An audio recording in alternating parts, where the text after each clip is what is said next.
Hey, wayward travelers, welcome back to another episode. So we're going to bring a topic into the light, something that many channels may not discuss, and some things that people just really don't want to discuss because they want to keep things down on the down low. But it's controversial. I keep seeing when I'm watching other people's videos, and even some of my videos, and these people with these self-standing, high moral, Christian based attitude towards the aspect of prostitution.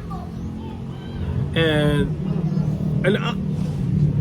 like they say, don't judge unless ye want to be judged too. All these people that have these high morals, you know they got skeletons in their closets and stuff, but they like to project their immorality onto people they can hurt mostly. And that's these people that are just trying to earn a living, people just trying to earn some money. All right, so let's not go off topic. Let's go and follow my points on my paper. All right, so just to let you know right now, the comment section of this video will be turned off. I'm not going to have people arguing back and forth, yada, yada, yada, yada, yada. And they say, oh, but that's constructive criticism, and that's constructive this, and that's constructive. No, bullshit. Most of y'all either want to say, yeah, it's good, but the haters, y'all know y'all just want to just hate. You know, you just want to troll the people that agrees with the aspect of mine. So if you really want to disagree, hit that dislike button. Let's see what gets most. Does the like button get the most, or does the dislike button get the most? All right, so simply put, we know that prostitution, working girls, and it can even be working boys, have been around since the beginning of time. Egyptians had it, Greeks had it. Pretty sure the medieval had it. Definitely the 1800 cowboy times had it. And the thing is, people always think that all these girls are in the aspect of being forced into this. They're being forced into it. Now, if you want to say who's forcing them, the bars are not forcing them to work there. If you want to say who is forcing them, blame the government. You know, when you have a government that does not help these women that are poor, or help these women after a major crisis like Hurricane Yolanda, blame them, blame the government and stuff. And a lot of governments, once again, they just have their high moral ground, thinking what they believe morality is and what society should be, thinking that they're right. Like, once again, I say, this is my opinion. All right, so let's look at this. I'm going to stick around Asia because, you know, America gets even more complicated than Europe. But even Europe, when I went to Czech Republic, they had prostitution there. They had like a high-class prostitution there. I want to say right there. They had these like men wearing these like red uniforms walking up just like, excuse me, sir, would you like some entertainment tonight? And so like, very high class. They were wearing these like hats. If you've ever been to Czech Republic, you know what I'm talking about. Anyway, we're going to talk about prostitution, mostly in Asia, since this is what my channel's about. So Thailand, Japan, South Korea, Vietnam, Cambodia, Laos. Now, Indonesia, yes. I can't comment on Malaysia because I've never really been there. It is a Muslim-based country, so I don't know anything about it. So, anyway, so no girl is forced to work in the bars in the Philippines. None of them. All right? Many of them are actually my friends. I've talked to them. I've learned about their lives. They can leave the bar anytime. Now, the thing that's hurting them, the reason they're working there, is because economics. Economically, they are struggling. Their families are struggling. This is a Catholic-based country where having many babies is considered a good thing. But the thing is, these poorer people are having babies, but they're not thinking about, how can I support these babies? No, they're not doing that. And I don't blame them. That shit, if I was living in the Philippines and I was poor and there was nothing else to do, sex would be the most entertaining thing to do. Hey, wife, you want to have sex? Yeah, I ain't got nothing to do, so let's do it. Anyway, so many girls that work in the bars, they are doing it to help their families. Because it is easier for a girl to get a job that makes enough money to help to support the family than a boy. Now, a boy would have to do something like construction or drive a trike around, and these do not pay that much, not enough to help the family. My brother-in-law, he worked as security in Manila, and he was not getting paid enough. He was trying to earn money not only to help his family, but also to help his fiance. And so, to help her go to university, help her pay for her books and stuff like that. And it's a struggle. I'm gonna say it's a struggle. So when you bar fine these girls, that's what it's called, bar fine and stuff. The girls are not forced to have sex. There's a misconception, like as a customer, or even misconception to the rest of the world that don't even go to Angeles City or go to Manila or go to Thailand, that these girls are forced to have sex with you. No, there is no, the bars are not saying, if you bar fine this girl, you're going to have a good, happy time in sex. No, that's not the case, people. Stop getting your misconception. When these girls are bar fine, they can literally go out with you, go bar hopping, drinking, and you say, you want to come back to my hotel room? The girl can either say yes, or the girl say no. Even when the girl goes to the hotel room, she can be like, I don't want to have sex. I'll lay with you, lay down in bed with you, like brother and sister, but she doesn't have to have sex with you. No sex at all. No sex required. And the good thing about these girls working in these bars, if something happens bad to them with one of these customers, because you know these people's probably been around a long time around these bars, they can inform the bar.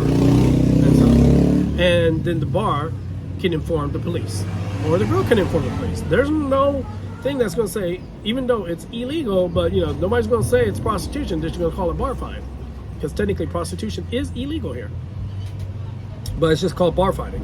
And the thing is, since there is no implication that the girl has to have sex with you, it's not really prostitution, is it? The girls have the right to say no.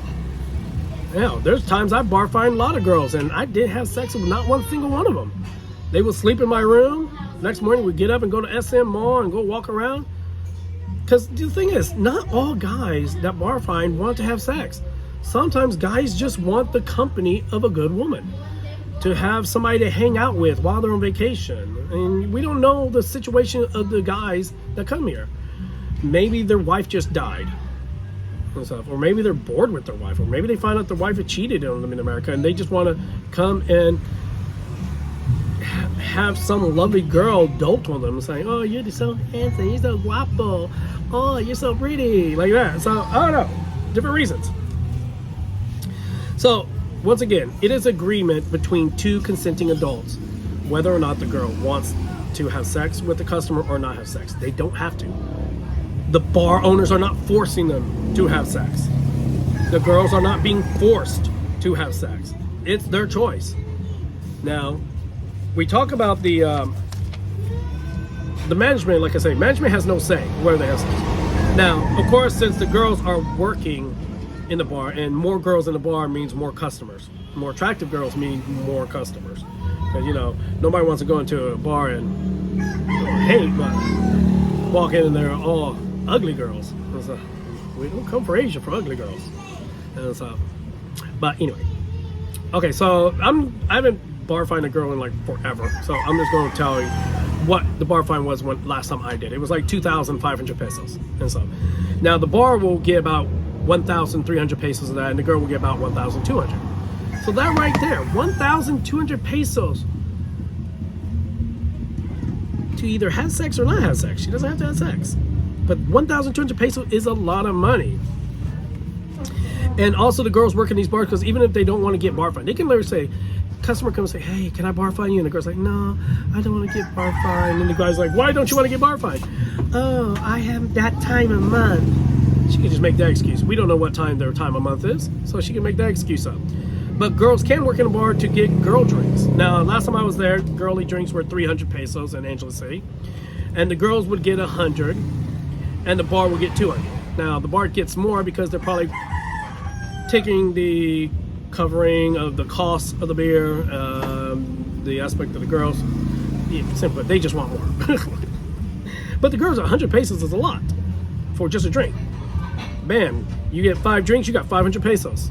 Now, that's easily done in one night at a bar. All right, so another thing, once again, the girls are not forced to work in these bars. They're able to leave and quit anytime they want.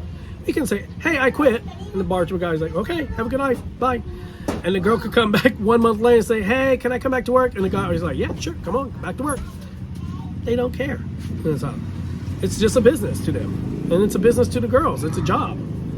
Like, let's put this perspective. So a girl can get 5 drinks in one night and get 500 pesos. A girl, if she decides to go bar hopping or get bar fined, she can get 1,200 pesos. So let's take, she gets 5 drinks in a night, she gets bar fined, that's at least 1,700 pesos. If you work at the SM Mall, which needs a college degree, last time I checked, this was some time ago because I haven't really been doing anything statistically, but last time I checked, they only get 350 to 400 pesos a week. A week! And you need a college degree to do this because you're a cashier. Apparently accounting and math is not taught in high school level. Now if you're in a hotel, they also get around that. They probably get around about, I think it's like 400 to 500 a week as a front desk person. Now if you're housekeeping, you don't need a college degree, you just need a high school degree, but they get even less. They get maybe $200 to $300 a week. So it's not much money. And Chummy, in the Philippines, the wind blew down one of my merchandise in my store. We're now selling comic books here at my sorry store. Yay! And we're not even selling these that much. These books are like, let me see how much. This book sells in America for $2.99. So about 150 pesos. But we're only selling these to these kids for 60 pesos. Why? I want kids to get into comic books here. Free comic books, they're awesome. Anyway, let's get back on topic. Yeah, but a lot of girls work there to help their families. All right, they go there to help them, which is a great thing.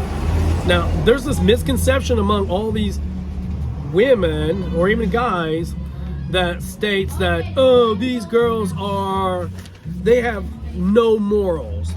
These are girls of low morals. These are dirty girls. They have STDs. They're having sex with a lot of strangers.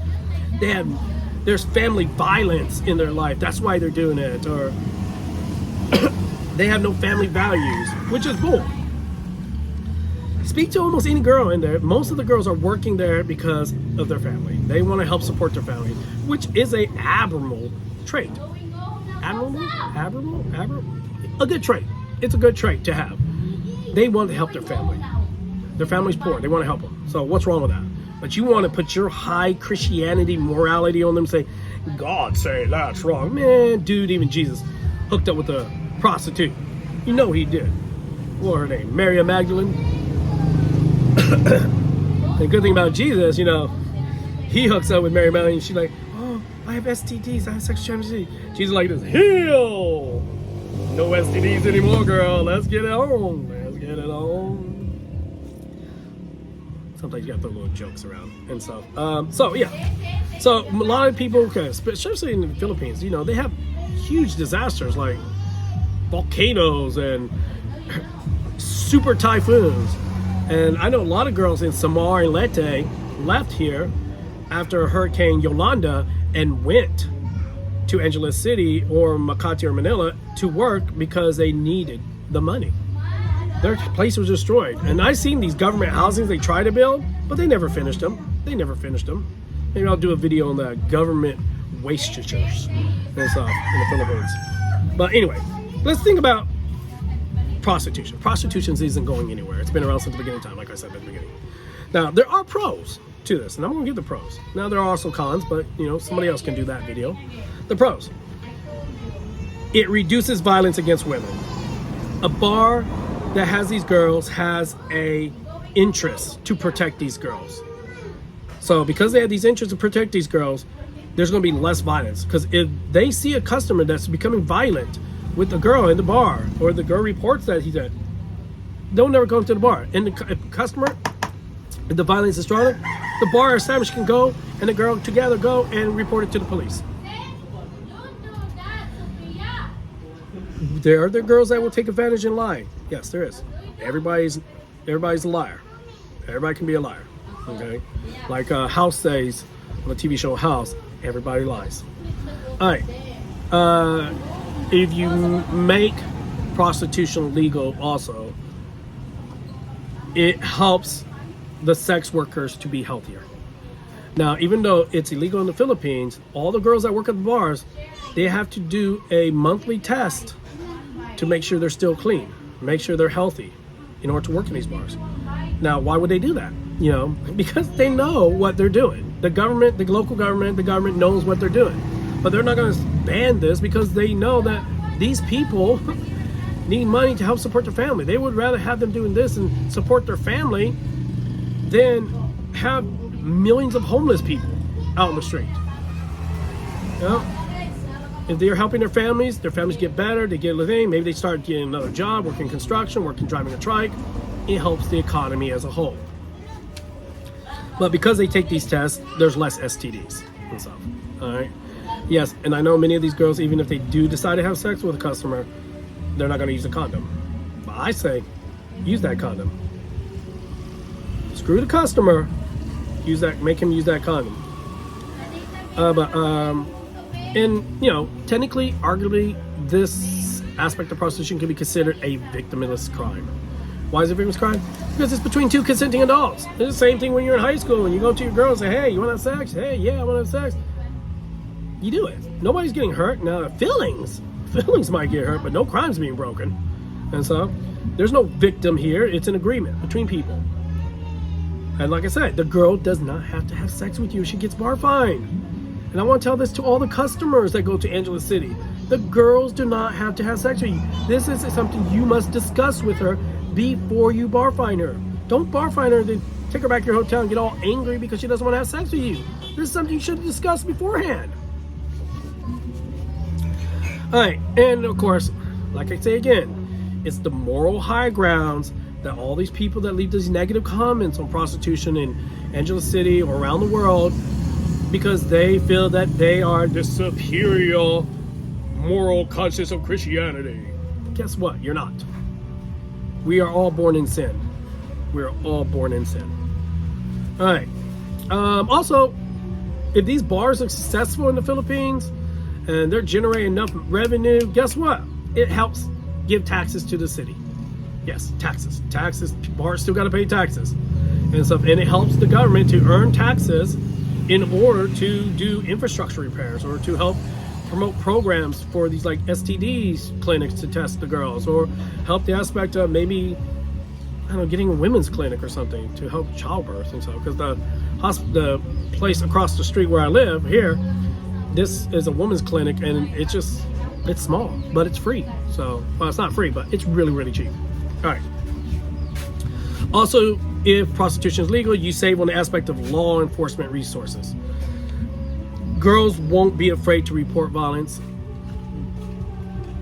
Cops won't have to spend hundreds of hours and man hours doing things. This mostly applies to America. Tapping phones and videotaping, wasting tons of man's hours and recording, spending millions and millions of dollars just to stop a sex ring. And the thing is, a lot of those sex rings are illegal. Look at Heidi Fleiss. She ran a legal brothel, well, not illegal brothel, but she protected her girls. A lot of high-end clients. Charlie Sheen, you know what I'm talking about, man. You know what I'm talking about. Uh-oh. But you got HIV, don't you now? Uh-oh. Uh-oh. Oh, I'm sure you use that condom. Anyway. Also, because these girls are working legally, if they start working legally, they have labor rights. They have rights as a worker. So that's a good thing. And once again, the reason people with these high morals hate this stuff and stuff, I never looked down on prostitution. And I'm not ashamed to say that I went with a couple prostitutes in my life. Probably most of my life. But guess what? Now the customer, they can go for whatever reason. Maybe they're lonely. Maybe they're sad. Maybe they're ugly as fuck and just can't get a girl. And they just want an attractive girl to say, "Oh, you're so handsome. You're so nice. Oh, I love your bell." Especially for fat guys, right? Because not every guy can have that six-pack ab, blonde hair, blue eyes, square chiseled chin. No, we can't. And so prostitution isn't going away. Either accept it or go away. Stop leaving these bad comments. Stop trying to bring people down because of your moral aspect. You're probably doing this because your life sucks and things aren't going right. Maybe your husband cheated on you with a prostitute because the girl gave him more attention. Or maybe the girl cheated on him with a male prostitute because he gave her more attention. Take care of your own house first before taking care of other people's houses and stuff. All right, anyway, pros and cons for these videos. You know, Like I say, comments are going to be turned off. Let me know what you, well, I guess not let me know. Let me know with your likes and dislikes about these videos. But once again, don't throw stones at glass houses. What is it? Don't cast the first stone unless ye be want to be cast upon. I forgot what, oh, there's a lot of religious stuff. But I mean, there's a lot of things in the Bible and Christianity say don't judge others unless you want to be judged yourself. And so, but these people with these high Christian morality on prostitution want to judge everybody else, but then they don't want to judge themselves. And so, you know, I don't know. But anyway, I hope this is a little bit informative to you. But like I say, the girls that work at Angela City, in Makati, even Thailand, they're not forced to work here. They do it for their families. And honestly, if I was a girl and I was poor, I would do it. Because if I love my family, and I would love to help my family. And so, I don't really care what people say. Because guess what? At the end of the day, they ain't paying my bills. If they ain't paying my bills, I don't care what you think. And that's how most girls that work in these bars. You ain't paying their bills. They don't care what you think. So let's leave it at that. Once again, thank you for joining me on another episode of Wayward Traveler. Once again, hit that like button if you agree. But if you're one of them haters, hit that dislike button. Okay. Travel on, travelers.